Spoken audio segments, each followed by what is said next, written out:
Hey! Hey, I'm interacting. Alright. For the next one we got... You scare me. Mark Leather.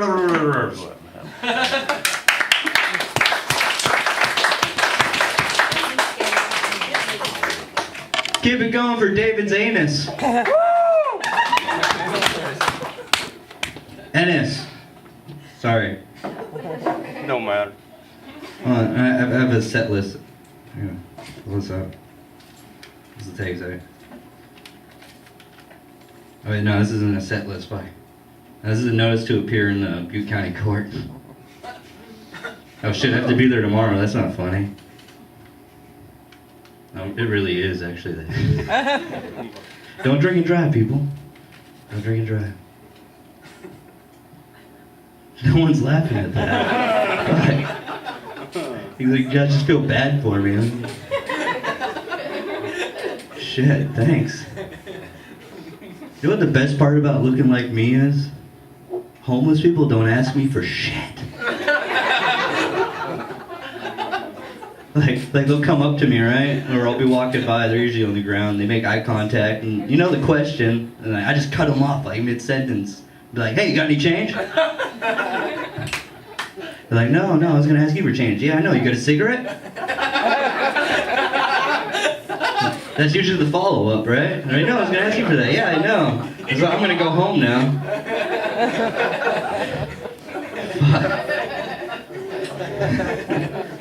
No, seriously though, when I was younger, they told me that I looked like a young Mark Wahlberg. Now they're like, Mark, you look like a homeless serial killer. Which I'm not sure what they mean by that. That's kind of a confusing phrase, homeless serial killer. Am I a serial killer that targets homeless people? Or a serial killer with no home? Because I think I'd rather be the first one. So then I have a place to store the bodies, you know? Yeah, I'm implying that I murder homeless people. In case you're not catching up. Thank you, Roxy. Did you guys notice in the middle of Will's set he checked out Mercedes' ass when she bent down over there?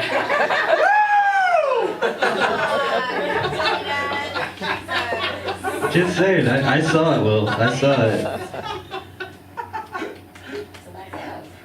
Better than my set? Oh, fuck. So recently I found out that my ex-girlfriend is dating my friend's ex-boyfriend, which I don't have a problem with this. It actually makes perfect sense to me, seeing as how he's a douchebag and she's a dirty cunt. I'm just saying, hopefully they'll clean that shit up, you know? They fit well together, you know? Two peas in a pod. No, seriously, this is like the first girl that I ever fell in love with, and the first girl I ever slept with. And I slept with her years later, and honestly, that shit got wide. Like getting inside her used to be a challenge. Now I'm gonna demonstrate what it was like this time.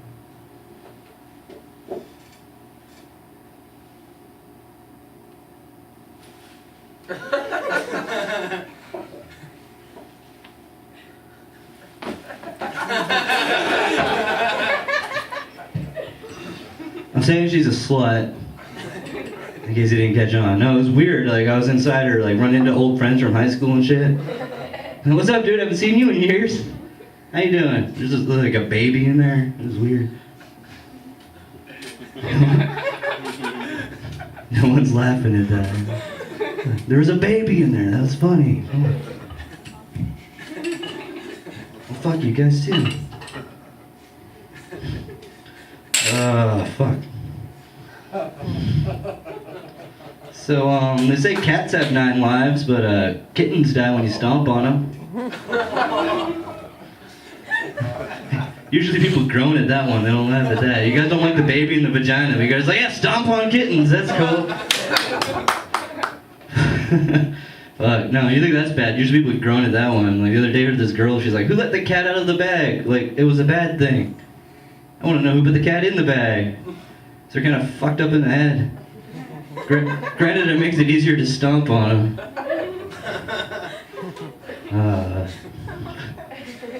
It's bad. They say that cats always land on their feet, but if you cut their feet off, they land on their face.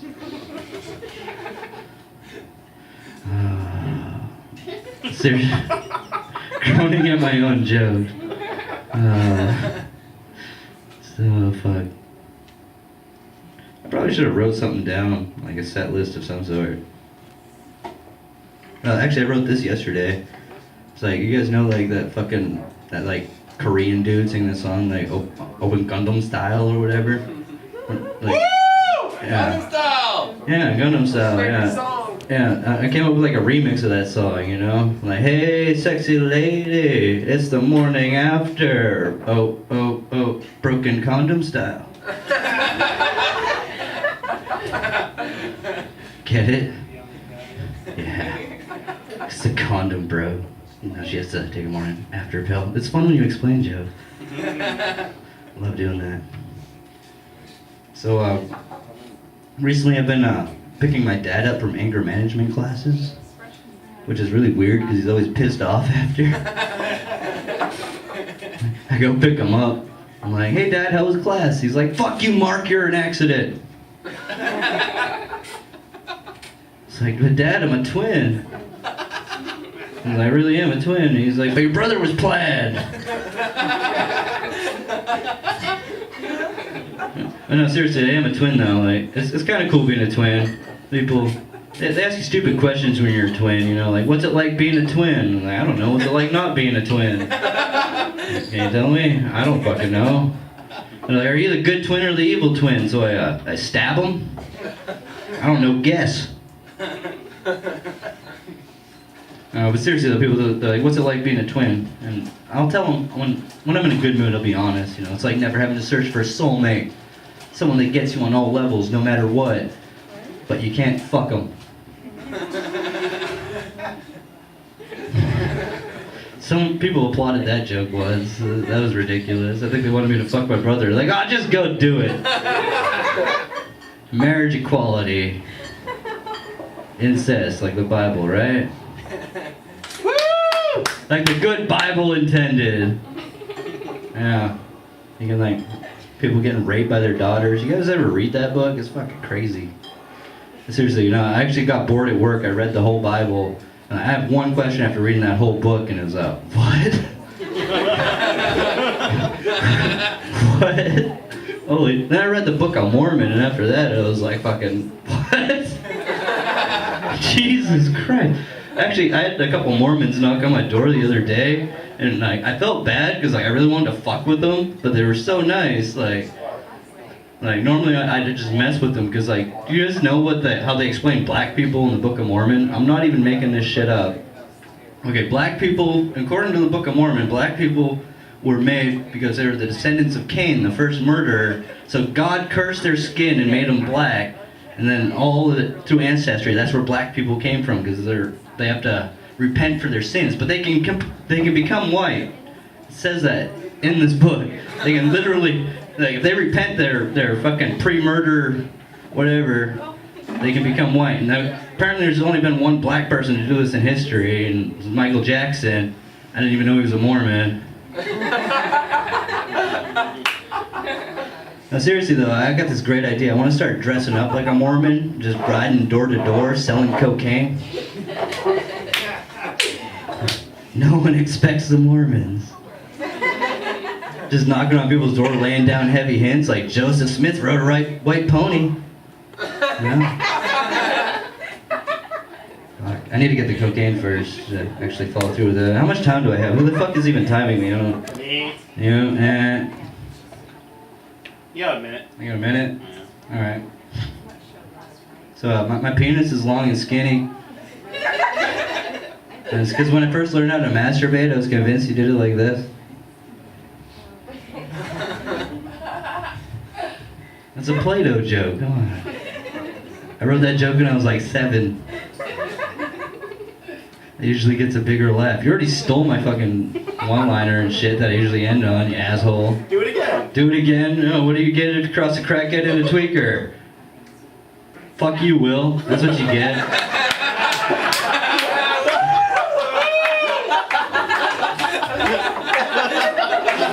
How many tweakers does it take to screw in a light bulb? I don't know. PG&E was turned off months ago. All right, thank you guys. You guys have been awesome. Give it up for your host, David Ennis.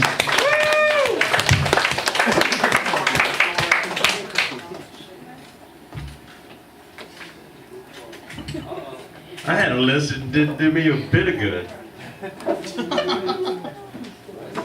gonna do other people's list. All right, I saw Don Ashby on the street, and some guy told me that he's some kind of. So let's hear it for Don Ashby.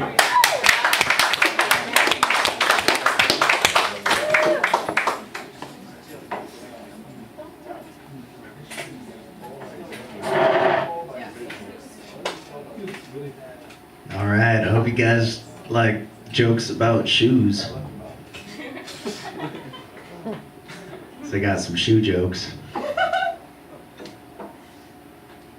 You ready? All right, so two hipsters are talking about shoes. When they're done, they're like, all right, man, nice conversation. And then I got this new phone. It's a shoe phone. It's a shoe phone. It's a shoe phone. It's pretty cool. I mean, there's roaming charges, but I call it my Birkenstock. And when I put on silent mode, it's a hush puppy. Sometimes my shoe phone battery dies in the middle of conversation, and I'm all like, uggs. Because again, I have to call my old lady. She lives in a shoe. And if she's not home, you'll have to leave a message on the answering machine. There we go, shoe jokes. You're welcome. I believe that the only reason cell phones aren't made out of cats is because people get all sad when their phone's about to die. And be like, meow, meow, meow. And be like, oh.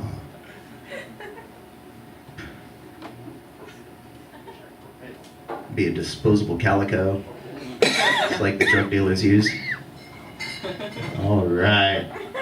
So if God has a problem with sodomy, so I'm told,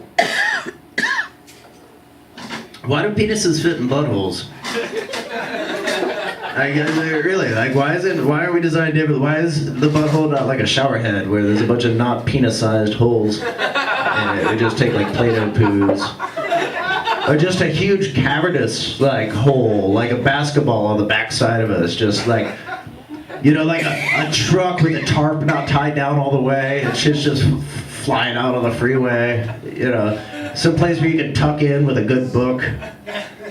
That's not really worked out yet. I haven't worked that joke out. All right, this is going well. I don't know anybody yelling things at me yet. That's great. I did one show. There's this lady. She was all like, "Bah!" And I was, ugh. And I couldn't stop looking at her. She was like, ugh. She's wearing this shirt. It's got a cut off here. And there's just scars all over her stomach. You know, like a pale white stomach full of scars, like a reverse, inverse Kunta Kinte. And she's, I don't know. She's probably pregnant again. But, right, just this glory, I couldn't stop looking at it. This glorious network of scars across her pale white stomach, like tiny footprints left in the snow by a dozen fetal alcohol angels. And she didn't like the cut of my jib, and she's all like, fuck you. And I was like, fuck you. Learn to cut the crust off a sandwich, Mom. It's funny because she was my mom.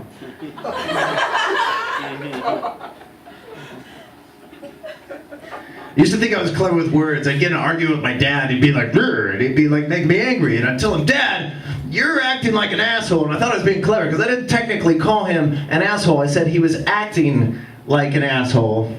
So then he acted like he punched me in the face. And I acted like I called Child Protection Services. And he overacted like he spent the night in jail. But it's cool. It worked out, though. He acted like he apologized. And I acted like I forgave him. So, I wrote a song for him. It's a drinking song. Here you go, Dad. You can drink when you're happy, you can drink when you're sad, you can drink when you're frustrated, drink when you're mad, you can drink and talk about your issues with your dad. Seriously, he's still a fucking asshole. You could drink because your parents didn't raise you right. You could drink, drink, drink till your liver is fried. You can't live without a liver. That's why it's called a liver. You can drink and pretend your friends remembered your birthday. You could drink because your parents didn't raise you right. You could drink and pretend you're not empty inside. Cheers. Fuck. I'm full of sadness. Aw. It's not that bad. It's not that bad. Actually, I've been getting that sex change I wanted lately. You know, from never to at least sometimes. So I got that going for me. Learned a couple things about myself in the process. Apparently, one of them, I apparently ejaculate sadness. I think that's because I'm full of sadness. And that's how I get the sadness out. I just like, I cry a little bit. It's okay. It's all right. But sometimes on rare yet exquisite occasions, I get to enjoy intercourse with a lady. And then I fill her with my sadness. And then I'm just empty inside. And now she's full of sadness. And then she cries. A lot. That's all right though.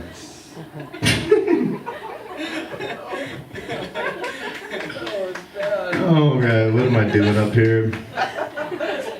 I'm a long hair. Noticed? Yeah. Yeah. It's charitable. I've grown my hair out for locks of love. Because I'm a fucking incredible person. And I learned something. I got on their website. You know, if you mail in a hair donation, they will mail you a certificate. They'll mail you a certificate. That way you can put it up on your wall next to your online associate's degree and your 6th grade science fair participation ribbon. And all those weird things you do to feel good about yourself because, you know, deep down you can't forgive yourself for that time you shoved your sister's hamster into your Tonka truck and just kind of repeatedly beat it against the wall until its eyes popped out like the world's saddest champagne cork. You know the one that ended your 12-year stint of sobriety and your marriage. I'm saying, I'm just getting a haircut. It's not that big of a deal, is my point. I'm gonna help some poor little 8-year-old girl with leukemia look like a 20-something dropout stoner. She's gonna be stoked about that. And I'm gonna donate this mustache too. She'll be like, can you imagine her? She was like, I'm glad I'm alive. Being a long hair, you learn a couple things with long hair. You know, like it becomes important to condition your hair if your hair's long. And I find myself in the shower reading the back of this bottle. This conditioner bottle says leave in for 5 to 7 minutes. So now I got 5 to 7 minutes to kill in the shower. I already got conditioner on my hands. You know, the conditioner's way better than soap or shampoo. That stuff starts to chafe right around the 3-minute mark. I timed it? Is that weird? I always time it. Whatever. There's other things I learned, you know, it's like the shower, that's the place. You save on tissues, it's easy cleanup. You know, I just gotta make sure I rinse the floor off afterwards. Otherwise you end up with what I like to call a fine patina of semen. I don't want my roommate to slip. I feel bad. He goes in there, pulls like $1 million baby, rips down the shower curtain, cracks his head on the faucet. He's just laying there all broken and bloody in a puddle of his blood and my semen. It's gross. Oh, used to play frisbee golf. Yeah, anybody been up to the frisbee golf course here at Upper Park? Yeah, it's pretty fucking awesome, right? Pretty awesome place. My favorite part of that course is right at the 4th hole. There's that cliff where you look down over Chico Creek. You know, the right time of day, it's like foggy and the sun's coming through and it's beautiful. It's like soul affirming. It's edifying right until you fall off the cliff. And I did that. I was trying to get a frisbee, and then I went over the edge. I don't know. I was like, hey, that $10 disc is totally worth putting my life in extreme jeopardy. And so I started climbing down there, and just everything gives way. I'm going to plummet 70 feet towards the center of the earth. And people say when something like that happens to you, your whole life flashes before your eyes. That's good to know. Apparently my whole life consists of fuck. At least it's succinct. I land on this little ledge. It's not very far. I land on this little ledge. And I was just sliding off. Oh, this is bad. My shoulder's leaving somewhere behind my fucking neck. And it's just like, trying to think very still thoughts. Just don't slide. Just stay still. Stay still. Looking down at trees. It's scary. And then I start getting really weird thoughts. You know, like this would be a very unfortunate time to get an erection. You know, imagine getting catapulted off the side of a cliff by your own boner. You know, that's appropriate. That's another metaphor for my life. He's just laying there, and it's eventually some like firefighter guy shows up, and he rappels down the side of the cliff, and he puts me in this basket, and he's cutting the clothes off me to get me in this. I don't understand what's happening. Do you have to be naked to go in the basket? What's going on? Is that to add to the humiliation when they get you to the top? Like, everybody's gathered at the top of this cliff. Hey, look at that asshole that fell off the cliff. Now, they'll be hoisted up in a basket. They'll be like, hey, look at that naked asshole that fell off the cliff. Why's he got a boner? Why is he covered in blood and semen? All right. So, let's see. I got some jokes about killing a cat. Right here. Jokes about killing a cat? No, she doesn't. All right, you ready? 2 comedians walk into a veterinary clinic to euthanize a sick cat. That's not funny.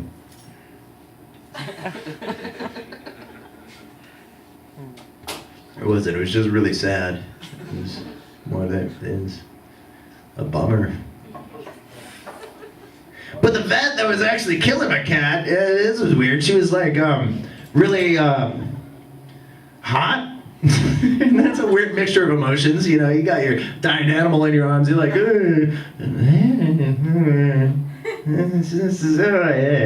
like, what am I gonna say to this lady? Hey, when you get off work, you want to go get a drink and watch me cry and talk about my cat? And I'm like, how am I gonna work up the nerve to actually like ask her number? Do I just keep bringing cats? Like, find some friend with a sick cat, be like, I'm sorry, man, I know this is tough. It's a tough place to be in, but I'll be the strong one for you.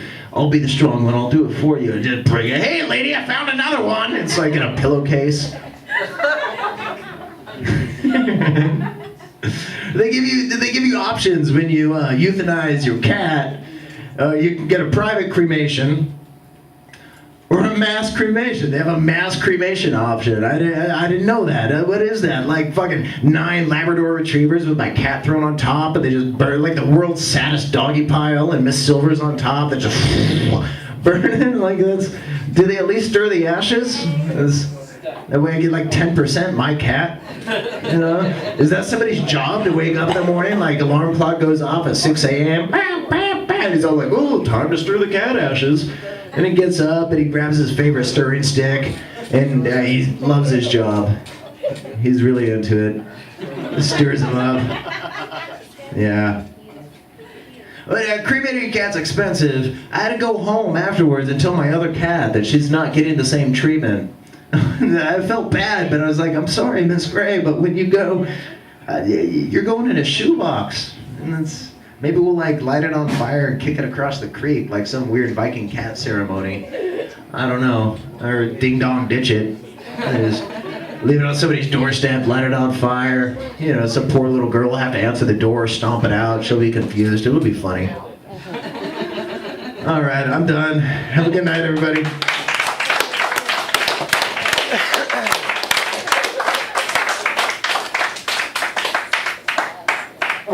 Sarah for Don Ashby. Who's the last? All right, one more time. When I point at you, say, that's funny. That's funny. Only my brother did it. All right, thanks for coming out. Remember, every first and third Thursday, 8 o'clock. If you think you're funny, come at 7. Sign up. Let's hear it for Last Stand at the Pole. Let's hear it for Mark. Now stare at him. Stare at Mark. Hey, baby. Hey. Okay. All right, thank you, good night.